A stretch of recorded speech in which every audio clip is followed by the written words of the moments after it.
गणेशाय नमः। आइए जानते हैं गंगा दशहरा की व्रत विधि और कथा। ब्रह्म पुराण के अनुसार ज्येष्ठ शुक्ल दशमी को हस्त नक्षत्र में स्वर्ग से गंगा का आगमन हुआ था।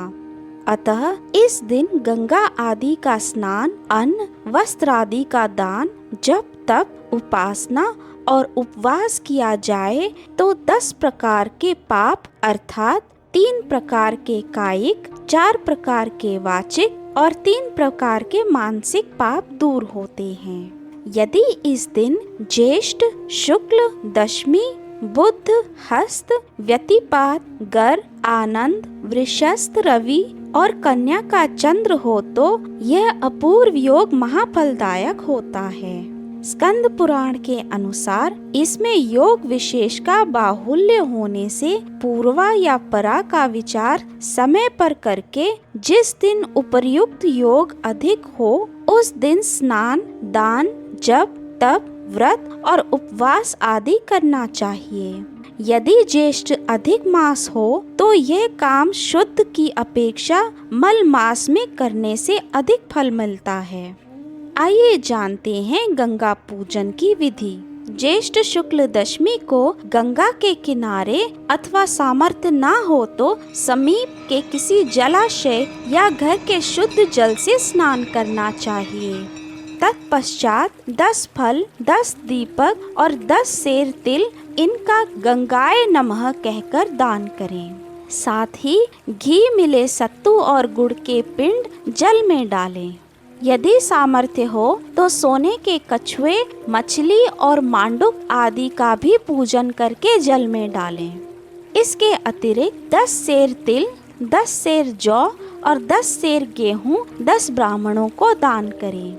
ज्येष्ठ शुक्ल प्रतिपदा से प्रारंभ करके दशमी तक एकोत्तर विधि से दशहरा स्तोत्र का पाठ करें तो सब प्रकार के पाप समूल नष्ट हो जाते हैं तथा दुर्लभ संपत्ति प्राप्त होती है।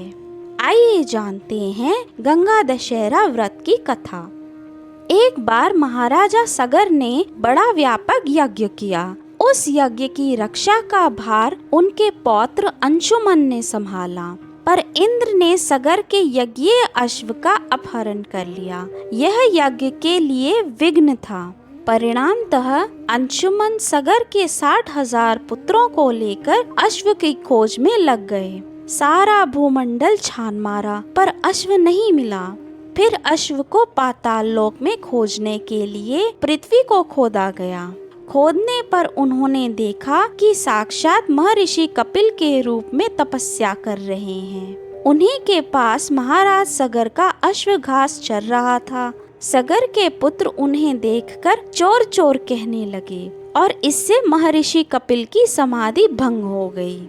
ज्यों ही महर्षि ने क्रोध से भरे नेत्र खोले त्यों ही सारे पुत्र भस्म हो गए। इन मृत लोगों के उद्धार के लिए महाराज दिलीप के पुत्र भगीरथ ने कठोर तप किया। उस तप से प्रसन्न होकर ब्रह्मा जी ने उनसे वर मांगने को कहा तो भगीरथ ने गंगा के आगमन की मांग की। इस पर ब्रह्मा जी ने कहा, राजन, तुम गंगा का पृथ्वी पर अवतरण तो चाहते हो, परंतु क्या तुमने पृथ्वी से पूछा है कि वह गंगा के भार तथा वेग को संभाल पाएगी? मेरा विचार है कि गंगा के वेग को संभालने की शक्ति केवल भगवान शंकर में ही है। इसलिए उचित होगा कि गंगा का भार एवं वेग संभालने के लिए भगवान शिव जी का अनुग्रह प्राप्त कर लिया जाए। महाराज भगीरथ ने ऐसा ही किया। उनकी कठिन तपस्या से प्रसन्न होकर ब्रह्मा जी ने गंगा की धारा को अपने कमंडल से छोड़ा। तब भगवान शंकर ने गंगा की धारा को अपनी जटाओं में समेटकर जटाएं बांध ली।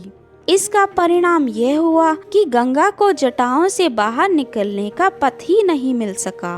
अब महाराज भगीरथ को और भी अधिक चिंता हुई। उन्होंने एक बार फिर भगवान शिव जी की आराधना में घोर तपस्या शुरू कर दी। तब कहीं भगवान शिव जी ने गंगा की धारा को मुक्त करने का वरदान दिया। इस प्रकार शिव जी की जटाओं से छूटकर गंगा जी हिमालय की घाटियों में कल कल निनाद करके बह गयी।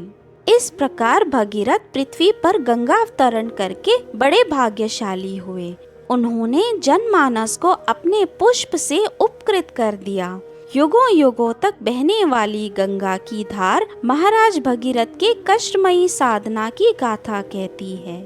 गंगा प्राणी मात्र को जीवन दान ही नहीं देती, अपितु गंगा नदी मुक्ति भी देती है। इसी कारण भारत तथा विदेशों तक गंगा की महिमा के गुणगान गाए जाते हैं।